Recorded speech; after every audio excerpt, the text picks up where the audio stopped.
الحمد لله رب العالمين نحمده ونستعينه ونستغفره ونعوذ بالله من شرور أنفسنا ومن سيئات أعمالنا من يهده الله فلا مضل له ومن يضلل فلا هادي له وأشهد أن لا إله إلا الله وحده لا شريك له وأشهد أن محمدا عبده ورسوله أما بعد أعوذ بالله من الشيطان الرجيم بسم الله الرحمن الرحيم القارعة ما القارعة وما أدراك ما القارعة يوم يكون الناس كالفراش المبثوث وتكون الجبال كالعهن المنفوش فأما من ثقلت موازينه فهو في عيشة راضية وأما من خفت موازينه فأمه هاوية وما أدراك ما هي نار حامية. அன்பிற்குரிய சகோதரர்களே, அல்லாஹுடைய மாபெரும் கிருபையினால் இன்றைய திருக்குரான் விளக்க உரை வகுப்பிலே திருமறை குரானின் 101வது அத்தியாயமாகிய சூரா அல் காரிஆ என்ற அத்தியாயத்தின் விளக்க உரையை நாம் பார்க்கவிருக்கின்றோம். இந்த அத்தியாயத்திலே 11 வசனங்கள் இடம்பெற்றிருக்கிறது. பிஸ்மில்லாஹி ரஹ்மான் ரஹீம் என்பது அது திருமறை குரானிலே உள்ள ஒரு வசனம். அது எல்லா அத்தியாயங்களுக்கும் முன்பாக எழுதப்பட்டிருக்கிறது. ஆனால் பிஸ்மில்லாஹி ரஹ்மான் ரஹீம் என்பது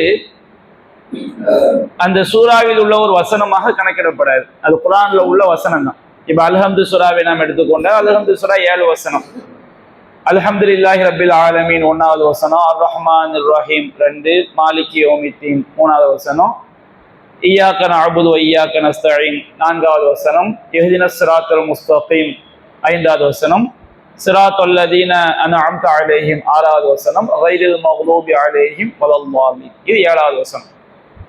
அப்போ பிஸ்மில்லாஹி ரஹ்மான் ரஹீம் என்பது எல்லா அத்தியாயத்திலையும் அது முதலாவதாக எழுதப்பட்டிருக்கக்கூடிய இறைவசனம். இறைவசனம் என்பது மாற்றுக்கிறது கிடையாது. 9வது அத்தியாயத்துல மட்டும் பிஸ்மில்லாஹி ரஹ்மான் ரஹீம் கிடையாது. அது கிடையாது என்பது சஹாபாக்களுக்கு நன்றாக தெரியும். அப்ப அதனாலதான் என்ன செஞ்சிட்டாங்கன்னா, அந்த 9வது அத்தியாயத்துல பிஸ்மில்லாஹி ரஹ்மான் ரஹீம் இல்லாம அவங்க என்ன செஞ்சிருக்கிறாங்க, எழுதியிருக்கிறாங்க. அல்லாஹ் ரப்புல் ஆலமீன் இந்த சூரத்துல் காரியா என்ற அத்தியாயத்துல மறுமை நாளுடைய பயங்கரமான நிகழ்வை பற்றி, 2வது சூர் ஊதப்பட்டவுடன் நடைபெறக்கூடிய பல நிகழ்வுகளை பற்றி அல்லாஹ் சொல்லி காட்டுகின்றான். அல்லாஹ் 1வது வசனத்திலே கூறுகின்றான், அல் காரியா. காரியா என்று சொன்னால் தட்டும் ஓசை. இப்ப நம்ம கதவை தட்டும் போது ஓசை வருது பாருங்க, அந்த ஓசைக்கு காரியா அப்படின்னு செய்வாங்க, சொல்லுவாங்க. நபிகள் நாயகம் ஸல்லல்லாஹு அலைஹி வஸல்லம் அவங்க சொன்னாங்க, நாம ஒருவரை இறந்து போனவங்களை அடக்கம் செஞ்சுட்டு திரும்ப வரும் பொழுது அந்த மையத்து எஸ்மஉ கரஅன் ஆலிஹிம், அந்த திரும்பி வரக்கூடியவங்களுடைய செருப்பின் ஓசையை அதை என்ன செய்ய கேட்கும். அங்க நபிகள் நாயகம் ஸல்லல்லாஹு அலைஹி வஸல்லம் அவங்க சொன்ன வார்த்தை கரு. இந்த காரியா என்ற வார்த்தையிலிருந்து, கரு என்ற வார்த்தையிலிருந்து காரியா என்பது வந்தது. அப்ப நம்ம செருப்பை வச்சு நடக்கும் போது செருப்பின் நம்ம கால்களால் பூமியை தட்டும் போது ஒரு ஓசை எழுது, கதவை தட்டும் போது ஒரு ஓசை எழுகிறது. இந்த மாதிரி தட்டுவதனால் எழக்கூடிய ஓசைக்கு காரியா அப்படின்னு சொல்லுவாங்க. இங்க இந்த வசனத்துல சொல்லப்படக்கூடிய ஓசை என்பது 2வது சூர் ஊதப்படும் பொழுது ஏற்படக்கூடிய பயங்கரமான ஒரு சப்தம். முதல் சூரும் பயங்கரமான சப்தம் தான். 2வது சூர் ஊதப்படும் பொழுதும் பயங்கரமான ஒரு சப்தம். அந்த சப்தம் செவிப்பறைகளை தட்டி உள்ளங்களை என்ன செய்யும், அது திடுக்கிட செய்யக்கூடிய சப்தம். அந்த மாதிரி ஒரு சப்தத்தை இந்த மனித சமுதாயம் அதற்கு முன்பு கேட்டே இருக்காது. அவ்வளவு பயங்கரமான ஒரு சப்தம். அது அப்படியே உள்ளங்களை திடுக்கிட வைக்கக்கூடிய, பதற வைக்கக்கூடிய பயங்கரமான ஒரு சப்தமாக என்ன செய்யும் இருக்கும். குர்ஆன்ல அல்லாஹ் ரப்புல் ஆலமீன் சொல்லி காட்டுகின்றான், யௌம யுன்ஃபஹு ஃபிஸ்ஸூர், அந்த சூர் ஊதப்படும் பொழுது, 2வது சூர் ஊதப்படும் பொழுது ஃபஃபஸிஅ மன் ஃபிஸ் ஸமாவாதி வ மன் ஃபில் அர்தி இல்லா மன் ஷா அல்லாஹ், அல்லாஹ் நாடியவர்களை தவிர வானங்கள்ல உள்ள பூமியில உள்ள அனைவருமே திடுக்கிட்டு விடுவார்கள். பயங்கரமான ஒரு திடுக்கத்துக்கு உள்ளாயிடுவாங்க. குல்லுன் அத்தௌஹு தாஹிரீன், எல்லோருமே அல்லாட்ட வந்து பணிந்தவர்களாக என்ன செய்வார்கள், வருவார்கள். அப்ப இந்த அல் காரியா என்பது பயங்கரமான உள்ளங்களை வந்து திடுக்கிட வைக்கக்கூடிய ஒரு சப்தம். கியாமத் நாளுக்குரிய இரண்டாவது சூர், முதல் சூரும் கியாமத் நாள்னு சொல்லுவாங்க, இரண்டாவது சூர் கியாமத் நாள். அப்ப இரண்டாவது சூர் ஊதப்படக்கூடிய நிலைமையை பற்றி அல்லாஹ் என்ன செய்கின்றான், குறிப்பிடுகின்றான். இதே மாதிரி பல்வேறு வார்த்தைகளை பற்றி இந்த கியாமத் நாள் வந்து நம்ம குர்ஆன்ல என்ன செய்யப்பட்டிருக்கு, சொல்லப்பட்டிருக்கு. காஷியா, அந்த கியாமத் நாள் என்பது சூழ்ந்து கொள்ளக்கூடியது. ஹல் அத்தாக்க ஹதீசுல் காஷியா, சூழ்ந்து கொள்ளக்கூடிய அந்த நாளுடைய செய்தி உம்மிடம் வந்ததா என்று அல்லாஹ் என்ன செய்ய கேட்கின்றான். அல் ஹாக்கா, உறுதியான நிகழ்ச்சின்னு அல்லாஹ் இந்த கியாமத் நாளை பெயர் வைக்கிறான். அல் ஹாக்கா மல் ஹாக்கா வமா அத்ராக மல் ஹாக்கா கஸபத் ஆதும் வ சமூதும் பில் காரிஆ அப்படின்னு அல்லாஹ் சொல்லி காட்டுறான். உறுதியான நிகழ்வு. வமா அத்ராக மல் ஹாக்கா, அந்த உறுதியான நிகழ்வு என்னவென்று உமக்கு எது அறிவிக்கும் அப்படின்னு அல்லாஹ் சொல்லிட்டு, ஆது சமூக சமுதாயங்கள் எல்லாம் இந்த காரியாவை திடுக்கிட செய்யக்கூடிய அந்த பயங்கரமான ஓசையை, அந்த நிகழ்வை மறுமை நாள் நடக்கும் என்பதை அவர்கள் பொய்யென கருதினார்கள். அவங்களுக்கு எந்த மாதிரி நிலைமை ஏற்பட்டது என்பதை அல்லாஹ் குறிப்பிடுகின்றான். நம்ம கியாமத் நாளுடைய நிகழ்வு என்பது ரொம்ப பயங்கரமான ஒரு நிகழ்வாக இருக்கும். அப்ப அல்லாஹ் ரப்புல் ஆலமீன் அல் காரிஆ, திடுக்கிட செய்யக்கூடிய செவிப்பறைகளை தட்டி உள்ளங்களை பதற வைக்கக்கூடிய, திடுக்கிட வைக்கக்கூடிய பயங்கரமான சப்தம் மல் காரிஆ. அந்த திடுக்கிடக்கூடிய சப்தம், செவிப்பறைகளை தட்டி உள்ளங்களை எல்லாம் நடுங்க வைக்கிற, பதற வைக்கக்கூடிய அந்த காரியா என்றால் என்ன? இங்க வந்து அல்லாஹ் கேள்வி கேட்கல. இது வந்து அந்த குர்ஆனுடைய ஒரு ஸ்டைல், திடுக்கிட செய்யக்கூடிய நிகழ்ச்சி அல்லாஹ் சொல்லிட்டு அது எவ்வளவு பயங்கரமானது, எவ்வளவு பயமுறுத்தக்கூடியது, எவ்வளவு கடுமையானது அப்படிங்கிறத உணர்த்தக்கூடிய வகையில மல் காரியா.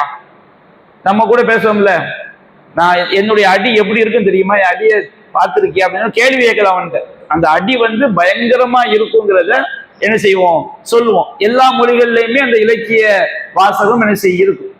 அப்ப கேள்விக்காக கேட்கக்கூடிய வாசகம் இருக்கு, ஒண்ணு பயங்கரமா இருக்கும். அது எப்படி இருக்கும் தெரியுமா நம்ம சொல்லுவோம். எப்படி இருக்கும் தெரியுமா, அந்த அதனுடைய நோக்கம் வந்து கேள்வி கேட்கறது கிடையாது.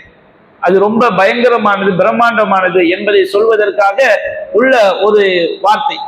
அப்ப அல்லாஹ் ரப்புல் ஆலமீன் இந்த இடத்துல வந்து இந்த கேள்வியுடைய நோக்கம் என்னன்னா, அந்த திடுக்கிட செய்யக்கூடிய அந்த சப்தம் வந்து எவ்வளவு பயங்கரமா இருக்கும், எவ்வளவு கடுமையாக இருக்கும், எவ்வளவு பிரம்மாண்டமாக இருக்கும் என்பதை வந்து உணர்த்தக்கூடிய வகையில உள்ள அந்த கேள்வி மல் காரியா. காரியா என்றால் என்னவென்று தெரியுமா? திரும்பவும் அல்லாஹ் அது எவ்வளவு பயங்கரம் என்பதை உணர்த்தக்கூடிய வகையில் நமக்கு கூறுகின்றான். வமா அத்ராக மல் காரியா, அந்த காரியா என்றால் என்னவென்று உமக்கு எது அறிவிக்கும் அப்படின்னு என்ன அர்த்தம்? அது அவ்வளவு பயங்கரமானது, அவ்வளவு. நம்ம சொல்லுவோம்ல, நீ சாப்பிட்டு பார்த்தா தானப்பா தெரியும், நீ எப்படி அதை உணர முடியும் அப்படி சொன்னோம்னா என்ன அர்த்தம்? அந்த சாப்பாடு ரொம்ப பயங்கரமானது, அந்த வேதனை நீ பட்டா தானே தெரியும், அது எப்படி இருக்கும் தெரியுமா அப்படின்னு நம்ம சொல்ல வச்சுக்கிடுங்க. அந்த வேதனை ரொம்ப கொடூரமானது. அந்த மாதிரி அல்லாஹ் ரப்புல் ஆலமீன் அந்த கியாமத் நாள் இரண்டாவது சூர் ஊதப்படும் பொழுது அந்த சப்தம் வந்து அது எவ்வளவு பயங்கரமானது, எவ்வளவு கடுமையானது என்பதை உறுதிப்படுத்தக்கூடிய வகையில இரண்டாவது மூன்றாவது வசனங்கள் அல்லாஹ் கூறுகின்றான். அல் காரியா, திடுக்கிட செய்யக்கூடிய, பதற வைக்கக்கூடிய பயங்கரமான சப்தம். மல் காரியா, அந்த சப்தம் என்றால், அந்த திடுக்கிட செய்யக்கூடிய நிகழ்ச்சி என்றால் என்னவென்று தெரியுமா? வமா அத்ராக மல் காரியா, அந்த திடுக்கிட செய்யக்கூடிய நிகழ்ச்சி என்னவென்பதை உமக்கு எது அறிவிக்கும்? அது அவ்வளவு பயங்கரமானது, அவ்வளவு அச்சுறுத்தக்கூடியது என்பதை அல்லாஹ் ரப்புல் ஆலமீன் என்ன செய்கின்றான், குறிப்பிடுகின்றான். அப்ப அந்த இரண்டாவது சூர் ஊதப்படும் பொழுது பயங்கரமான ஒரு சப்தம் என்ன செய்ய ஏற்படும். அப்ப என்ன நடக்கும்? யௌம யகூனுன் நாசு கல் ஃபராஷின் மப்சூஸ், அந்த நாள்ல வந்து மக்கள் எல்லாம் பரத்தப்பட்ட ஈசல்களை போன்று என்ன செய்யப்படுவார்கள், வெளிப்படுவார்கள். எல்லோருமே என்ன செய்வாங்க, ஒரே செகண்ட்ல ஒரே மாதிரி எல்லா மனிதர்களும் அந்த கபூர்கள்ல இருந்து என்ன செய்வாங்க, வெளிப்படுவாங்க. கபூர்கள்ல இருந்து மட்டும் கிடையாது, ஒருத்தனை கடல் உள்ள இழுத்துட்டு போய் கடல் மீன் அவனை சாப்பிட்டு இருந்தாலும் சரி, ஒருத்தன் தீயில எரிஞ்சு சாம்பலா போயிருந்தாலும் சரி, ஒரு காட்டுல போய் ஒரு வனவிலங்கிட்ட மாட்டி அந்த விலங்கு அவனை தின்னிருந்தாலும் சரி, எப்படி மௌத்தானாலும் சரி, எல்லோரும் என்ன செய்யப்படுவார்கள்? பூமியிலிருந்து ஈசல்களை போன்று என்ன செய்வார்கள்? வெளிப்படுவார்கள். இன்னொரு வசனத்துல அல்லாஹ் ரப்பல் ஆலமீன் சொல்லி காட்டி குறிப்பிடுகின்றான், ஹுஷ்யன் அபுசாரும், அந்த கபறுகள்ல இருந்து வெளிப்படும் போது அவங்களுடைய பார்வைகள் எல்லாம் தாழ்ந்திருக்கும், பணிந்திருக்கும்.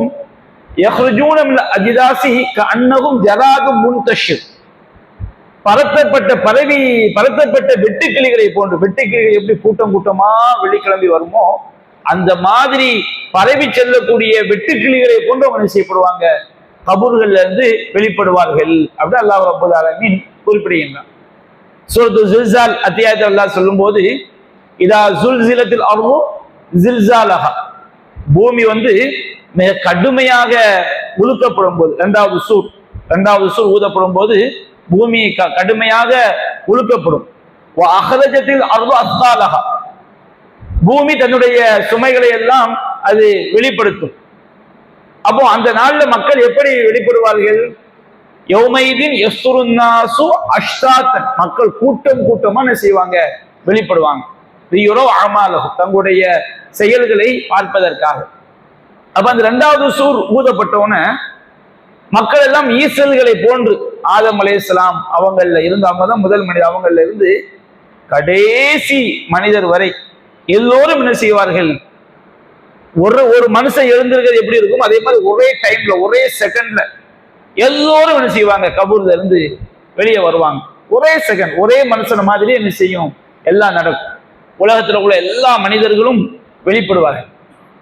அல்லாஹ் ரப்பல் ஆலமீன் ஈசல்களே அல்லாஹ் உதாரணமா சொல்லி காட்டுறான். அவங்க வெளிப்பட்டு அவங்க வரக்கூடிய நிலைமை ஈசல்களை போன்று இருக்கு. நமக்கெல்லாம் ஈசல் நம்ம நல்லா பார்த்துருக்கிறோம். அது என்ன செய்யும்? இரவு நேரத்துல தீ எரியும் போது அல்லது வெளிச்சம் இருக்கும் போது ஒரு மழை பொழிகிற மாதிரி ஒரு நேரத்தில் என்ன செய்யும்? அந்த ஈசல்கள்லாம் வெளிப்பட்டு வரும். ரொம்ப பலவீனமான படைப்பு, சின்ன ஒரு பூச்சியா இருக்கும். ஈசல் மட்டும் கிடையாது, இன்னும் நிறைய பூச்சிகள் என்ன செய்யும்? ஒரு வெளிச்சம் வந்துட்டாலே இந்த வெளிச்சத்துல போய் என்ன செய்யும்? மோதிக்கிட்டு இருக்கும். இரவு நேரத்துல இருட்டுல ஒரு வெளிச்சம் வந்துட்டாலே அந்த வெளிச்சத்தை நோக்கி, தீயை நோக்கி செல்லக்கூடிய நிறைய பூச்சிகள் நம்ம என்ன செய்யறோம்? பார்க்கலாம். அந்த பூச்சிகளுக்கும் என்ன செய்வாங்க? ஃபராஷ் அப்படின்னு என்ன செய்வாங்க? சொல்லுவாங்க. அந்த பூச்சிகள் நீங்க பாருங்க, இப்ப சில பறவைகள்லாம் என்ன செய்யும்னா சரியான பாதையில கரெக்டா போகும். நம்ம வானத்துல பார்க்கலாம், ஒரு பறவை முன்னாடி போகும், அதை அணிவகுத்து அப்படியே போகும். சில விலங்குகளை எல்லாம் நம்ம காட்டுல பார்க்கும்போது, வீடியோக்கள்ல பார்க்கும்போது கரெக்டா அது போகும், போக வேண்டிய இலக்கை நோக்கி சரியா போகும். ஆனா ஈசலை பார்த்தா அது என்ன செய்யும்? அது வெளிப்பட்டு அது பறக்கிற ஸ்டைலே அது என்ன செய்யும்? ஒரு வழி இல்லாம எங்க போகணும்னு தெரியாம ஒண்ணு அங்க பறக்கும், ஒண்ணு அங்க பறக்கும், ஒண்ணு இப்படி பறக்கும்.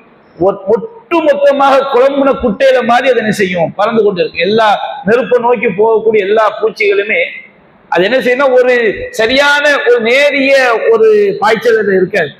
ஒண்ணு இங்கிட்ட அங்கிறது பாயும், ஒண்ணு அங்கிட்டுங்கிறது பாயும், ஒண்ணு முட்டி மோதி என்ன செய்யும்? ஒண்ணு நெருப்புக்குள்ள போய் என்ன செய்யும்? விழும், கூட்டம் கூட்டமா விழும்.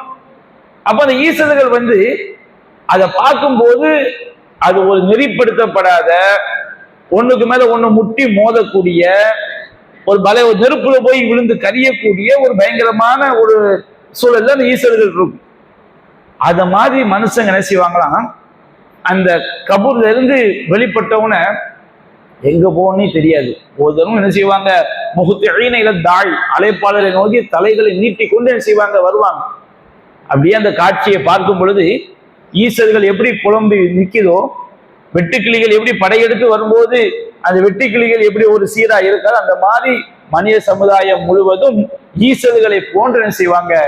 அவங்க தடுமாற்றம் உடையவர்களாக, குழப்பம் அடைந்தவர்களாக, பதறியவர்களாக, ஒரு பயங்கரமான சூழல்ல என்ன செய்வாங்கன்னா அவங்க மன்னரைகள் என்ன செய்வாங்க? வெளிப்படுவார்கள் என்று அல்லாஹ் ரப்பல் ஆலமீன் இரண்டாவது சூர் ஊதப்படும் போது உள்ள நிலைமையை அல்லாஹ் குறிப்பிடுகின்றான். ஜிபால் கல் அஹ்னில் மன்கூஷ், மலைகள் அது சீவப்பட்ட கடையப்பட்ட பஞ்சுகளை போன்று அது என்ன செய்துவிடும்? ஆகிவிடும். கடையப்பட்ட பஞ்சுனா, சீவப்பட்ட பஞ்சுனா என்ன? நம்ம ஊருக்கு பழைய ஆட்களுக்கு நம்ம ஈஸியா ஒரு உதாரணம் சொன்னா விளங்கிடும். நம்ம பாம்புடியறதுக்கு முன்னாடி என்ன செய்வோம்னு சொன்னோம்னா, அந்த நூலை என்ன செய்வோம், நம்ம பாப்பமார்கள் பாமுடியார்கள் காலில் வச்சு இப்படி கத்தியை வச்சு என்ன செய்வாங்க, லேச சீவி விடுவாங்க. சீவும் போது என்ன சொன்னா அந்த பஞ்சு என்ன செய்யும் வழி அல்ல, ஒரு நீல கலர் இருக்கும், நீல கலர் நூல், சிவப்பு கலர் நூல், எல்லா கலர் நூல்களும் இருக்கும்போது பஞ்சு ஒரு விதமான கலர்ல வரும். அதுக்கு எந்த வெயிட் என்ன செய்யாது, இருக்காது. பஞ்சு மிட்டாய் தயாரிக்கும் போது அல்ல ஒரு ரோஸ் கலரை ஊற்றும் போது, வெள்ளை கலரை ஊற்றும் போது அது பஞ்சு மாதிரி வருது பாருங்க. அந்த மாதிரி மலைகள் வந்து பல நிறங்களை கொண்ட மலைகள் இருக்குது. கருப்பு நிறம் இருக்குது, பச்சை நிறம் இருக்குது, பல நிறங்கள்ல மலைகள் இருக்கு. அப்ப எல்லா கலரையும் போட்டு கடையும் பொழுது, சீவும் போது, கத்தியை வச்சு சீவும் போது, கடையும் போது, பஞ்சு மிட்டாய் கடையிறாங்களா இல்லையா, அந்த மாதிரி கடையும் போது அந்த மலைகளுடைய கடையும் போது எப்படி அந்த பஞ்சு வெளிப்படுமோ அது போன்று அது சீவப்பட்ட, சீப்பை வச்சு சீவப்பட்ட, அந்த கத்தியை வச்சு சீவப்பட்ட அந்த நூல்ல இருந்து பஞ்சு எப்படி மென்மையாக பல வண்ணங்கள்ல வெளிவருமோ, அதுல ஒரு பஞ்சு மிட்டாயை கடையும் போது அந்த பஞ்சு எப்படி ஒரு பஞ்சு போன்று அது வெளிவருகிறதோ, அது போன்று மறுமை நாள்ல மலைகள் பஞ்சு பஞ்சாக ஆயிடும். வண்ண கம்பளி. வண்ண கம்பளினா பொதுவா பஞ்சு வெள்ளை கலர்ல இருக்கும். அதே பல நிற நூல்களை வச்சு நம்ம சீவும் போது எப்படி பல நிறங்கள்ல அந்த பஞ்சு வருமோ, அது மாதிரி மலைகள் பல நிறங்கள்ல இருக்கு. அது எல்லாம் என்ன ஆகும், பஞ்சு போன்று மாறிவிடும். நபிகள் நாயகத்துக்கு குர்ஆன்ல பல்வேறு வசனங்கள்ல அல்லாஹ் குறிப்பிடுகின்றான். வத்தரல் ஜிபால், நீங்கள் இப்ப மலையை நம்ம பார்க்கிறோம், ஜாமிதா, அந்த மலைகள் அது பாறைகளை போன்று இருக்குது. மலைகளை நம்ம அசைக்க முடியுமா? அல்லாஹ் ரொம்ப ஜிபால் அரசாக, மலைகளை அல்லாஹ் முளைகளாக ஆக்கி வைத்திருக்கின்றான். இப்ப மலையை நம்ம ஆட்டவோ அசைக்கவோ செய்யாது, முடியாது. அந்த பயங்கரமான சப்தம் ஏற்படும் போது அந்த சப்தம் எப்படி ஆயிருமா, எப்படி இருக்குமா? இன்னைக்கு நம்ம மலையை பார்க்கும் போது அது ஒரு திடப்பொருளாக பாறையாக இருக்குது. வகைய தமுர்ருகா மர்ர சஹாப், அது மேகங்கள் கடந்து செல்வதை போன்று இரண்டாவது சூர் ஊதப்படும் போது பூமியில உள்ள எல்லா மலைகளும் தகர்க்கப்பட்டு பஞ்சு பஞ்சா பறக்கும். புஸ்ஸத்தில் ஜிபாலு பஸ்ஸா ஃபகானத் ஹபாஅம் பஸ்ஸா, சூரத்துல் வாக்கியால அல்லாஹ் சொல்லி காட்டுறான். மலைகள் தூள் தூளாக்கப்பட்டு, மலைகள் தூள் தூளாக்கப்பட்டு அது புழுதிகள் எழுந்து நிற்பதை போன்று உள்ள புழுதி படலமாக அது என்ன செஞ்சிடும், மலைகள் மாறிவிடும். அப்போ அவ்வளவு அந்த சப்தம் எவ்வளவு கடுமையா இருக்குன்னு பாருங்க. இரண்டாவது சூர் ஊதப்படும் போது எழுப்பப்படக்கூடிய சப்தத்துல மலைகள் அது சீவப்பட்ட அல்லது கடையப்பட்ட வண்ண கம்பளிகளை போன்று, பஞ்சை போன்று அதை என்ன செஞ்சுவிடும், அப்படி தூசி படலமாக மலைகள் ஆகும். பூமியில எந்த ஒரு மேடு பள்ளம் இருக்காது. வத்தரல் அருள பாரிசா, பூமி எல்லாம் என்ன செய்யும், அது வெட்ட வெளி பொட்டலாக இருக்கும். இன்னைக்கு நமக்கு குளம், குட்டை, மலை, அது கீழே குழி இதெல்லாம் இருக்கு பாருங்க. இரண்டாவது சூர் ஊதப்படும் போது பூமி என்ன செஞ்சிடும், அது வெட்ட வெளி பொட்டலாக என்ன செஞ்சிடும், ஒட்டு மொத்தமாக மாற்றப்பட்டு எல்லா மனிதன் செய்வாங்க, அந்த பூமியில இருந்து எழுப்பப்படுவாங்க. மலைகள் எப்படி ஆயிரும், அது இடம் பெயர்ந்து பஞ்சுகளை போன்று, மேக கூட்டங்களை போன்று அதை செய்துவிடும், மாறிவிடும். அப்ப அந்த மாதிரி நேரத்துலதான் அம்மாமன், இதையெல்லாம் எல்லா மனுஷங்களும் பார்ப்பாங்க. எல்லா மனிதர்களும் உலகத்துல ஆதம் நபியில இருந்து கடைசி மனிதர் வரைக்கும் எல்லாரும் என்ன செய்வாங்க, இந்த காட்சிகளை பார்ப்பாங்க. குர்ஆன் அல்லாஹ் சொல்றாங்க, நட்சத்திரங்கள் உதிர்ந்து விழும்போது, மலைகள் பஞ்சு பஞ்சாய் பறக்கும் பொழுது, கடல் தீமூட்டப்படும் பொழுது, இது முதல் சூர் ஊதப்படும் போது கிடையாது. முதல் சூர் ஊதப்படும் போது எல்லோரும் மரணம் அடைவார்கள். உலகத்துல உயிரோடு இருக்கிறவங்க எல்லாம் மரணம் அடைவார்கள். பர்சக் உலகத்துல உள்ளவங்க எல்லாம் மயக்கம் அடைவார்கள். உலகத்துல உயிரோடு உள்ளவங்க எல்லாம் மௌத்தாயிருவாங்க. பர்சக் உலகத்துல இருக்கிறவங்க மயக்கம் அடைஞ்சிருவாங்க.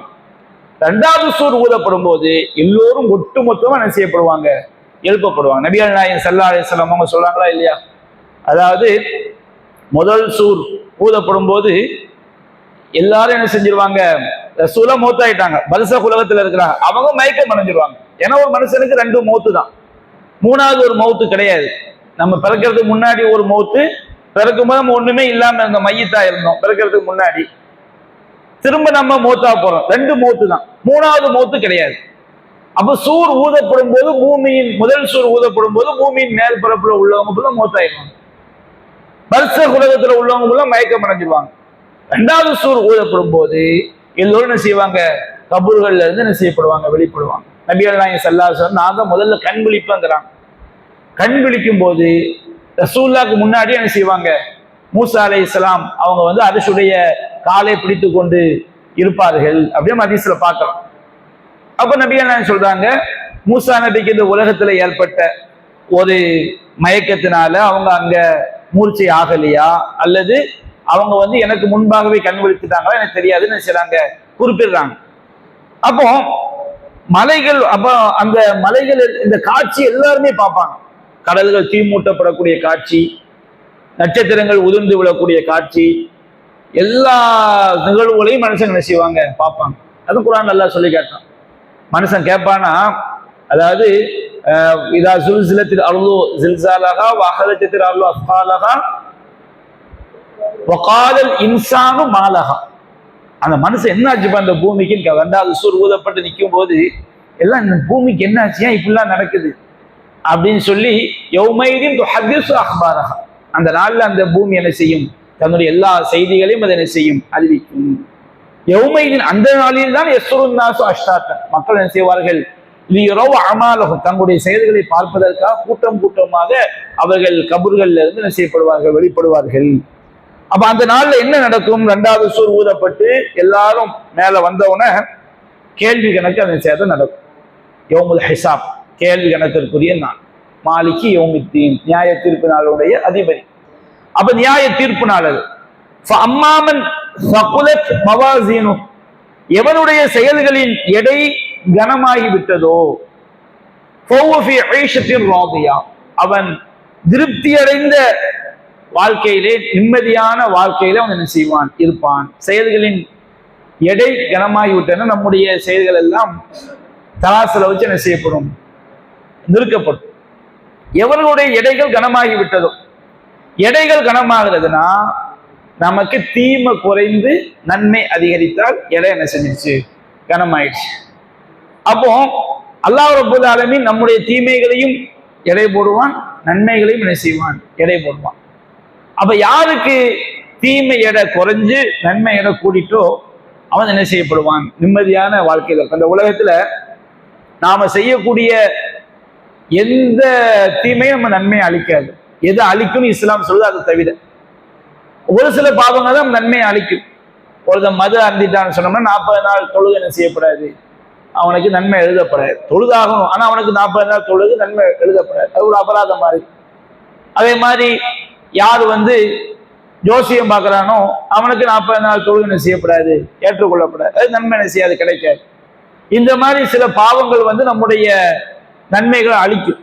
ஆனா எல்லா பாவங்களும் நன்மைகள் என்ன செய்யாது, அழிக்காது. நாம செஞ்ச நன்மைக்கு நன்மை எழுதப்படும், நாம செஞ்ச தீமைக்கு தீமை எழுதப்படும். மறுமை நாள்ல என்ன செய்யப்படும், அது எடை போடப்படும். எடை போடப்பட்டு நம்ம நன்மை எடை கூட்டிட்டு வச்சுக்கிடுங்க, அவன் வந்து நிம்மதியான ஒரு வாழ்க்கையில என்ன செய்வான், இருப்பான். அவன் திருப்தியான நல்வாழ்க்கையில அவன் என்ன செய்வான், இருப்பான். திருப்தியான நல்வாழ்க்கை என்ன அர்த்தம், சொர்க்கத்துடைய வாழ்க்கை, சொர்க்கத்தை நிம்மதியான வாழ்க்கை. அங்க எந்த விதமான நோயும் கிடையாது. இந்த உலகத்துலதான் நிறைய நோய்கள், சின்னதுல இருந்து பெருசு பெருசா ஏராளமான நோய்கள். ஒன்னு ரொம்ப கூலா உள்ளது, ரொம்ப டேஸ்டா இருக்குன்னு குடிச்சோம்னா சளி பிடிக்குது. ரொம்ப சீனி ஓடி சாப்பிட சக்கரை வியாதி வந்துடுது. கொஞ்சம் கரியா ஒரு சால்னா ஊற்றி டெய்லி ஒரு 2-3 மாசம் சாப்பிட்டோம்னா கொழுப்படை செஞ்சிருது, கூடி போயிருது. என்னதான் திரும்ப திரும்ப திரும்ப சேவிங் பண்ணாலும் நரைக்கிற முடி என்ன செஞ்சிருது, குறிப்பிட்ட வயசுல நரைச்சு போகுது. கொஞ்ச காலத்துக்கு என்ன செய்வாரு, முடிகளை ஃபுல்லா எடுத்து தானே இளமையா காட்டுவாரு. அதுக்கு பிறகு பெரிய நோய் வந்தோடனே நமக்கு உயிர் தான் பெருசு, மயிர் தான் பெருசு இல்லை, உயிர் இருந்தா போதும் என்ன செஞ்சிருவாரு, அது வெள்ள முடியா விட்டுட்டு உயிரை காப்பாற்ற ஓடிக்கிட்டு. துனியாவில் நம்ம என்ன சாதிக்க முடியும், துனியாங்கிறது அவ்வளவுதான், அது எல்லாருக்கும் முடிஞ்சு போக கூடியதுதான். ஆனா சொர்க்கத்துடைய வாழ்க்கை என்பது அங்க எல்லாமே இளமைதான். அங்க முதுமை என்பது என்ன செய்யாது, கிடையாது. எப்போதும் இளமை. சரி, எத்தனை வருஷம், 1 வருஷமா, 2 வருஷமா, 3 வருஷமா, 50 வருஷம் கிடையாது. கோடான கோடான கோடான கோடான கோடான கோடி ஆண்டுகள் நிம்மதியான ஒரு வாழ்க்கை சொர்க்கத்துடைய வாழ்க்கை. குர்ஆன்ல அல்லாஹ் 3ஆ பிரிக்கிறானா இதே மர்மையில. அஸ்ஹாபுல் மைமன தீமா, அஸ்ஹாபுல் மைமனா ஒண்ணு வலப்புறத்தால், இவங்கெல்லாம் சொர்க்கவாசிகள். அஸ்ஹாபுல் மஷ்அமா, மா அஸ்ஹாபுல் மஷ்அமா இடப்புறத்தால், இவங்கெல்லாம் நரகவாசிகள். 3ஆவது ஒரு குரூப் இருக்கிறாங்க, ஒரு சாபிக்குன், அவங்க வந்து ரொம்ப முந்திய கூட்டம். வலப்புறத்தாலும் சொர்க்கவாசிகள் தான், இடப்புறத்தான் நரகவாசிகள். இன்னொரு கூட்டம், அந்த ரெண்டுக்கும் மேல உள்ள கூட்டம் சாபிக்கும் சாபிக்கும். அவங்க இந்த உலகத்துல நல்லறங்களில் முந்தியவர்கள் தான், மறுமையிலும் முந்தியவர்கள். உலாயிக்கல் முகர்ரபூன், அவர்கள் தான் இறைவனுக்கு மிகவும் நெருக்கமாக்கப்பட்டவர்கள். ஃபி ஜன்னாத்தின் நஈம், அவர்கள் இன்பம் நிறைந்த சொர்க்க சோலைகளில் என்ன செய்வார்கள், இருப்பார்கள். வலப்புறத்தால ஒரு பெருங்கொண்ட கூட்டம் சாபிக்கும் இருக்காங்களா இல்லையா, முந்தி சென்றவர்கள், நல்லறங்கள் என்ற உலகத்துல முந்தி சென்றவர்கள். இவங்கள கொஞ்சம் கூட்டம், இவங்களுக்கு எப்படிப்பட்ட சொர்க்கம் அல்லாஹ் சொல்லி காட்டான். சுல்லத்துல் அவ்வலின், முதலாம் அவர்களில் ஒரு பெருங்கூட்டமும், அதாவது வலப்புறத்தால ஒரு பெருங்கூட்டமும், கலீலும் ஆகிரி, சாபிக்குன்கள்ல உள்ள கொஞ்சம் பேரும் எப்படி இருப்பாங்க, அதாவது அல்லாஹ் ரப்பல் ஆலமீன் சொல்லி காட்டுகின்றான், அவங்க தங்கத்தாலான கட்டில்களில் என்ன செய்வார்கள், இருப்பார்கள். ஒருவருக்கு ஒருவர் முன்னோக்கியவர்களாக என்ன செய்வார்கள், இருப்பார்கள்.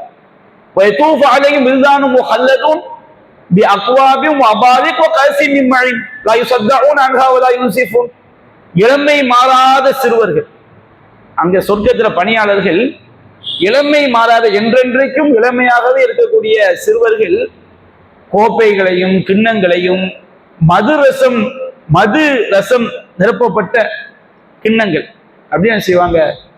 அந்த சொர்க்கவாசிகளை சுற்றி சுற்றி வருவாங்க.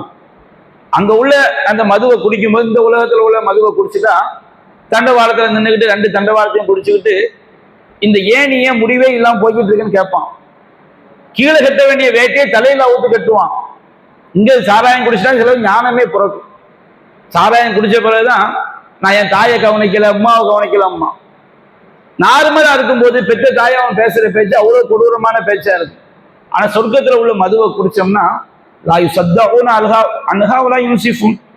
அங்க எந்த தலைவலியும் வராது.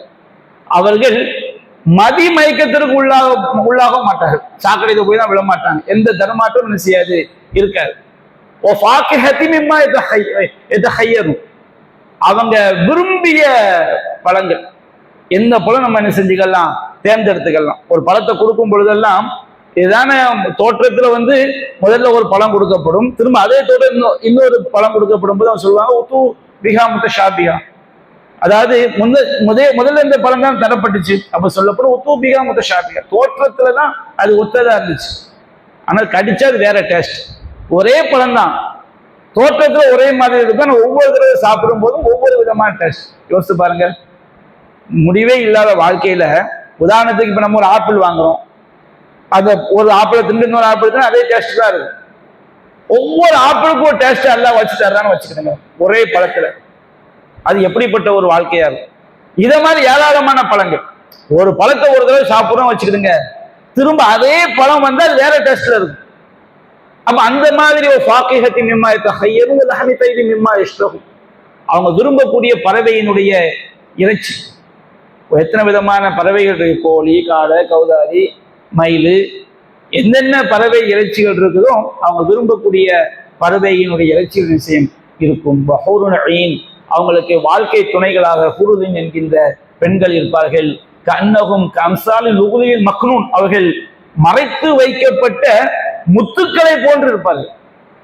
முத்து கூட வெளியே வச்சுக்கிட்டே கொஞ்ச நாள் தூசி மேல படிஞ்சிடும், அது நல்லா போட்டு வச்ச பார்த்தோம்னா பல செய்யும். இன்னும் மறைத்து வைக்கப்பட்ட முத்துக்களை போன்று இருப்பார்கள். மக்களும் அவர்கள் செய்தவற்றுக்குரிய கூலியாக என்ன செய்வாங்க, அவர்களுக்கு இது வழங்கப்படும்.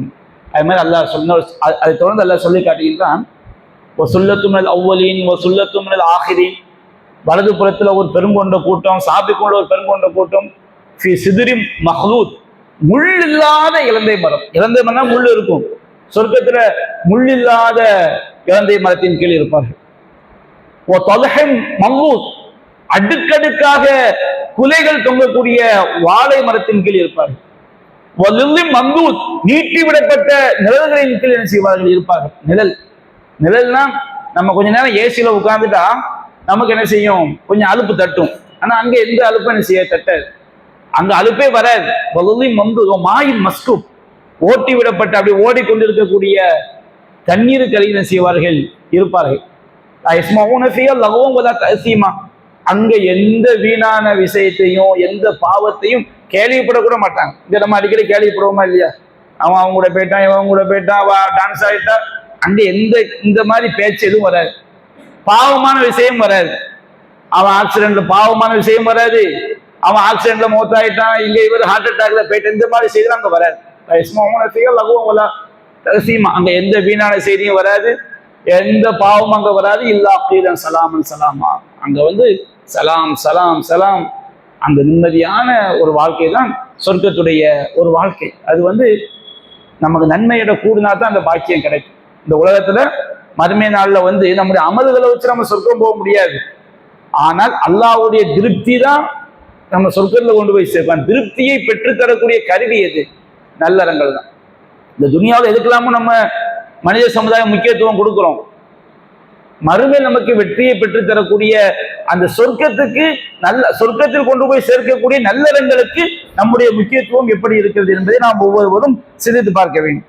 அடுத்து அல்லாஹ் கூறும், அம்மாமல் ஹஃபத் மவாசீனு, எவனுடைய செயல்களின் ஏடு லேசாகி விட்டதோ, எவனுடைய எடைகள் லேசாகி விட்டதோ. எடைகள் லேசாகுதுன்னா தீமை கூடிடும். தீமை கூடி நன்மை என்ன செஞ்சிடும்? குறைஞ்சிடும். அல்லது நன்மையே இருக்காது. காஃபிர்கள் ஷிர்க் வச்சுட்டு மௌத்தாவறாங்களா இல்லையா? இவங்களுடைய எல்லா நல்லறங்களும் அழிஞ்சிடும், நன்மை இருக்காது, தீமை மட்டும் கூடும். அப்போ தீமை செயல்களின் எவர்களுடைய எடைகள் லேசாகி விட்டதோ, எடைகள் லேசாகுதுன்னா நன்மை குறைஞ்சு தீமை கூடுறது. அது நன்மையே இல்லாம முழுக்க முழுக்க தீமை மட்டும் என்ன செய்யறது இருக்கிறது. அவனுடைய தங்குமிடம் ஹாவியா. இந்த உம்முங்கிற வார்த்தைக்கு ரெண்டு அர்த்தம் இருக்கு. ஒரு அர்த்தம் என்னன்னு சொன்னோம்னா, அவன் கொண்டு செல்லப்படக்கூடிய இடம், அவனுடைய தங்குமிடம். ஹாவியாங்கிறது நரகம். அது என்ன அல்லாஹ் நமக்கு அடுத்த வசனத்தை விளக்கலாம். ஒமா அதிராக்க மாஹியா, அந்த ஹாவியா என்றால் என்னவென்று உமக்கு தெரியுமா? உமக்கு எது அறிவிக்கும்? நாவும் ஹாமியா, அது கொழுந்து விட்டெறியக்கூடிய நரகத்துடைய நெருப்பு. அப்போ உம்முஹு ஹாவியா, அந்த உம்முங்கிற வார்த்தைக்கு நம்ம சாதாரணமா நமக்கு தெரியும், அரபி மொழியில உம்முனா தாய். இந்த உம்முங்கிற வார்த்தைக்கு அவன் நாடி செல்லக்கூடிய இடம், அவன் கொண்டு சேர்க்கப்படக்கூடிய இடம் அப்படிங்கிற அர்த்தம் இருக்கு. இன்னொரு அர்த்தம் என்னன்னு சொன்னோம்னா, உம்மு திமாக், மூளையினுடைய அடிப்படை அசல், மூளையினுடைய ஸ்டார்டிங் என்னது? முன்னேற்று. குர்ஆன் அல்லாஹ் சொல்லும் போது மறுமை நாள்ல அல்லாஹ் செய்வான், அல்லாஹ்வுடைய தொழக்கூடிய அடியார் ரசூல் ஸல்லல்லாஹு அலைஹி வஸல்லம் அவங்களை காபாவுல தொழும்போது காஃபிர்கள் தடுக்கிறாங்க. அப்ப அதை பத்தி அல்லாஹ் சொல்லிக்கொண்டே வரும்போது, அவன் விலகிக் கொள்ளவில்லை என்று சொன்னால் சனஸ்ஃபஅம் பின் நாசியா, அவனுடைய முன்னேற்றி ரோமத்தை பிடித்து இழுப்போம். அது எப்படிப்பட்ட நாசியா? நாசியத்தின் காதிபத்தின் ஹாத்தியா, அது தவறிழைத்து பொய்யிழைக்கக்கூடிய முன்னேற்றம். நம்முடைய மூளையில எப்படி பொய் சொல்லணும், எப்படி ஏமாத்தணும், இதை ஃபுல்லா சிந்திக்கிற இடம் மூளை, பெரிய மூளை. அந்த மூளையில இந்த மாதிரி சிந்திக்கிற இடம் ஃபுல்லா எங்கதான் இருக்கு? இங்கதான் இருக்கு. அதனாலதான் இந்த இடத்துக்கு என்ன பேர்னா, முன்னேற்றிக்கு என்ன பேர்னா உம்முத்திமா, மூளையினுடைய முன்பகுதி, மூளையினுடைய தாயம் சொல்லுவாங்க. அப்போ உம்மு, அவனுடைய முன்னேற்றி ரோமத்தை பிடிச்சு நரகத்துல வீசப்படும் போது அவன் முதல்ல தலை குப்புற எங்க போய் விழுவான்? நரகத்துல போய் விழுவான். அப்ப அவனுடைய தலை குப்புற நரகத்துல போய் விழுவான் என்ற அர்த்தம் அதுக்கு உண்டு. நரகத்துல எப்படி போய் விழுவான்? தலை குப்புற போய் விழுவான். அதே போன்று அவன் செல்லக்கூடிய இடம் நரகம், ஹாவியா, நரகத்துடைய ஒரு பேர். ஒமாதிராக்க மாஹியா, ஹாவியானா என்ன அர்த்தம்? ஒமாதிராக்க மாஹியா, ஹாவியா என்றால் என்னவென்று உமக்கு எது அறிவிக்கும்? நாரும் ஹாமியா, அது கொழுந்து விட்டெறியக்கூடிய நரகத்துடைய நெருப்பு. கொழுந்து விட்டெறியக்கூடிய நரகத்துடைய நெருப்பு. அது நம்முடைய குல்லமா நலிஜ ஜுலூதுகும் பத்தல்லாகும் ஜுலூதன் கைரக, அவருடைய தோள்கள் கருகும் பொழுதெல்லாம் வேறொரு தோலை நாம் மாற்றிக்கொண்டே இருக்கோம். எதுக்குள்ள அதாப், அவங்க வேதனையை சுவைக்க வேண்டும் என்பதற்காக. நபிகள் சொல்றாங்க, நாருக்கும் ஜுசூமின் சபையின ஜுசாமின் நாலு ஜஹன்னம், உங்களுடைய உலகத்து நெருப்பு நரகத்துடைய நெருப்புல 70ல் ஒரு பங்கு தான். நரகத்து நெருப்பை 70ஆ பங்கு வச்சோம்னா அதுல ஒண்ணுதான் உலகத்துடைய நெருப்பு. இந்த உலகத்துல நம்ம விறக வச்சு எரிக்கிறது, பேப்பரை வச்சு எரிக்கிறது, கேஸை வச்சு எரிக்கிறது, எதை வச்சு எரிப்போம். இந்த உலகத்துல உச்சகட்ட நெருப்பு இருக்கு பாருங்க, அதுல அந்த நெருப்பு நரகத்துடைய நெருப்புல 70ல் 1 தான் அந்த உலகத்துடைய ஹை பவர், மிக உயர்ந்த நெருப்பு.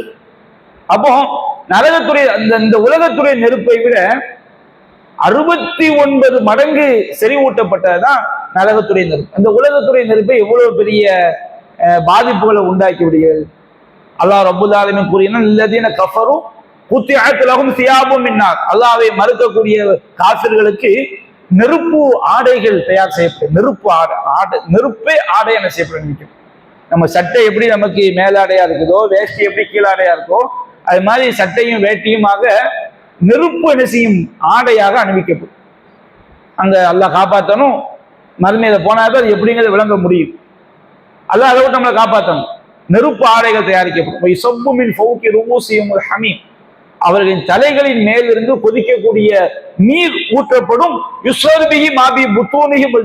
அதனால் அவருடைய வயல்களில் உள்ளவரின் தோள்களும் கருகும். வலகும் மக்காமியாமின் ஹதீத். அவர்களுக்கு சம்மட்டி அடிகளும் இருக்கு. பெரிய இரும்பு சுத்தியலுக்கு சம்மட்டி.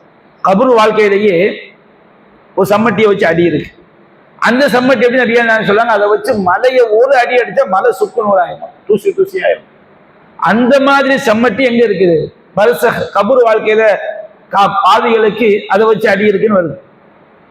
மறுமையில நரகத்திலையும் சம்மட்டி அடிகள் என்ன செய்திருக்கு, பெரிய சுத்தியலுக்கு தான் இது சம்மட்டி. ஒரு மனுஷன் எவ்வளவு பெருசா இருப்போம் ஏற்கனவே சொல்லி இருக்கிறோம். அவ்வளவு பெரிய உடம்பு அடிக்கிற சம்மட்டி எப்படி இருக்கும் பாருங்க, அல்லாஹ் காப்பாற்றும். அப்ப அந்த மாதிரி ஒரு கொடுமையான வாழ்க்கை நன்மை எடை குறைந்தவர்களுக்கு அல்லது காஃபிர்களுக்கு என்ன செய்கிறது, மறுமையில இருக்குதுன்னு அல்லாஹ் என்ன எச்சரிக்கை செய்யலாம். இன்னும் ஒரு கூட்டம் இருக்காங்க, அவங்க யாரு, நன்மை எடையும் தீமை எடையும் சமமா இருக்கும். நரகத்துக்கும் சொர்க்கத்துக்கும் மத்தியில ஒரு சிகர் குரான் பேசுது. ஆராஃப்ல, சூரத்துல ஆராஃப்ல சொல்லி காட்ட, ஆராஃப்னா சிகரங்கள். அதுல ஒரு கூட்டம் இருப்பாங்க. அவங்க என்ன செய்வாங்க, சொர்க்கவாசிகளையும் பார்ப்பாங்க, நரகவாசிகளையும் பார்ப்பாங்க. அவங்களுடைய முகங்கள் எல்லாம் நரகவாசியை நோக்கி திரும்பும் போது அவங்க சொல்லுவாங்க, காலு ரப்பனா லா தஜஅல்னா மஅல் கௌமில் ஸாலிமீன். அநியாயக்கார கூட்டத்தாரோடு எங்களை சேர்த்துறாங்க. அப்ப நன்மையோட தீமையோட சரியா இருந்தாலும் அவங்களுக்கு அல்லாஹ்வுடைய அருள் செய்ய கிடைக்கும். அவங்க எங்க போய் சேர்ந்துருவாங்க, சொர்க்கவாசிகள். ஆனா கொஞ்சம் சோதிக்கப்பட்டு, நரகத்தை பார்த்து சொர்க்கத்துக்கு பார்த்து, சொர்க்கத்தை பார்த்து நரகத்தை பார்த்து, அதை விட்டு பாதுகாப்பு தேடி கடைசியில் அல்லாஹ் என்ன செய்வான், தன்னுடைய கருணையால் அவங்கள எங்க கொண்டு வந்து சேர்த்துருவான், சொர்க்கத்துல கொண்டு வந்து அல்லாஹ் சேர்த்துருவான். அப்ப அல்லாஹ் ரப்புல் ஆலமீன் யாருடைய நன்மையின் எடை கனத்ததும் அந்த மாதிரி நல்ல மக்களில் ஒருவராக நம் அனைவரையும் அல்லாஹ் ஆக்கி அருள் புரிய வேண்டும். அல்லாஹ் ரப்புல் ஆலமீன் நம்ம ஈமானுடைய மரணத்தை தர வேண்டும். நல்லறங்கள் செய்யக்கூடிய உள்ளத்தை அல்லாஹ் ரப்புல் ஆலமீன் நம் அனைவருக்கும் தர வேண்டும். இறுதி வரை அவனுடைய மார்க்கத்தை வெறுக்காத உள்ளமாக, நல்லறங்களில் நாட்டம் கொள்ளக்கூடிய உள்ளமாக நம்முடைய உள்ளத்தை அல்லாஹ் ஆக்கி அருள் புரிய வேண்டும் என்று பிரார்த்தித்தவனாக இந்த குர்ஆன் விளக்க உரை வகுப்பை நிறைவு செய்கிறேன். அல்ஹம்துலில்லாஹி ரப்பில் ஆலமீன். சுப்ஹானக அல்லாஹும்ம வபிஹம்திக அஷ்ஹது அல்லா இலாஹா இல்லா அன்த